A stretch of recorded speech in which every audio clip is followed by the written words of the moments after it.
आज अपन समझते हैं कि ग्रेट डिप्रेशन क्या चीज़ है, जो 1929 से लेकर 1933 के बीच में है।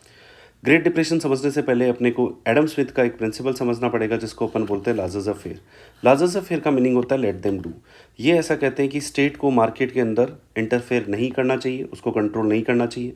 उसको कंट्रोल करने के लिए दो इनविजिबल हैंड बना रखे, इन्हीं को दो मार्केट फोर्सेज उन्होंने बोला। एक का नाम सप्लाई है, दूसरे का नाम डिमांड है।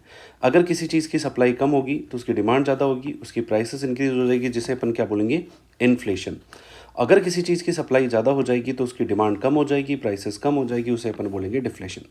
डिफ्लेशन का जो एक्सट्रीम फॉर्म होता है जिसे अपन बोलते हैं रिसेशन, और रिसेशन का जो एक्सट्रीम फॉर्म होता है डिप्रेशन, जो आज अपना टॉपिक है। डिप्रेशन के मेन रीज़न, ग्रेट डिप्रेशन आने का मेन रीज़न जो है वो एग्रीकल्चर ओवर प्रोडक्शन, जो कि रशिया, ऑस्ट्रेलिया बाकी सारी कंट्रीज़ ने किया। 1914 से लेकर 1918 के बीच में वर्ल्ड वॉर वन चल रहा था। पूरा यूरोप जब वर्ल्ड वॉर वन में बिजी था, तो बाकी कंट्रीज़ फूड ग्रेन प्रोडक्शन में बिजी थे। उन्होंने फूड ग्रेन प्रोडक्शन किया, स्टोर कर लिया, जिससे कि फूड ग्रेन सप्लाई बढ़ गई और इससे प्राइसेस कम हो गई, और इससे उन्होंने प्रोडक्शन और बढ़ाया, उससे प्राइसेस और कम हो गई, जिसकी वजह से ग्रेट डिप्रेशन आया।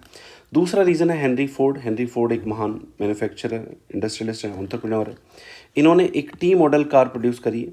वो टी मॉडल कार इन्होंने 1908 में प्रोड्यूस करी है। इन्होंने पहली कार बनाई जो कि कार अफोर्डेबल थी मिडिल क्लास के लिए। बाकी पहले कार एक लग्जरियस प्रोडक्ट हुआ करता था, ये इन्होंने बनाना स्टार्ट किया।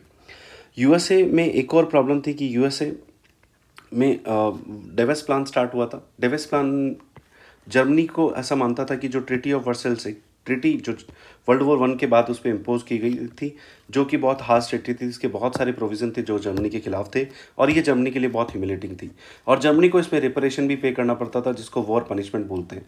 तो इस वजह से ये जर्मनी की हेल्प करना चाहता था। हेल्प करने के लिए उन्होंने डेवेस प्लान स्टार्ट किया, बट डेवेस प्लान स्टार्ट करने के बाद में खुद यूएसए के अंदर लिक्विडिटी क्राइसिस आ गया, और वहाँ का एक एक्सचेंज है, उसका नाम है वॉल स्ट्रीट एक्सचेंज, वो कोलैप्स हो गया। इस वजह से यूएसए ने अपने लोन जर्मनी से वापस ले लिए, और जिसकी वजह से जर्मनी में प्रोडक्शन कम हो गया और प्राइसेस कम हो गई, और ग्रेट डिप्रेशन आ गया। ग्रेट डिप्रेशन आने से जॉन मेनार्ड का जो प्रिंसिपल है वो ज़्यादा अच्छा माना जाने लगा, जबकि जो लाजर्स अफेयर है वो प्रिंसिपल नकार दिया गया।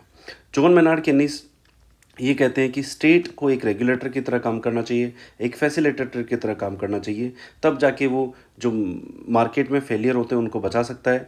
और इसके लिए बाद में सारी कंट्रीज़ ने अपने अपने सेंट्रल बैंक इस्टेब्लिश करना स्टार्ट कर दिया। वर्ल्ड लेवल पे भी दो बैंक इस्टेब्लिश हुए, एक का नाम है इंटरनेशनल मॉनेटरी फंड, दूसरा है आईबीआरडी, जिसको अपन वर्ल्ड बैंक के नाम से बोलते हैं।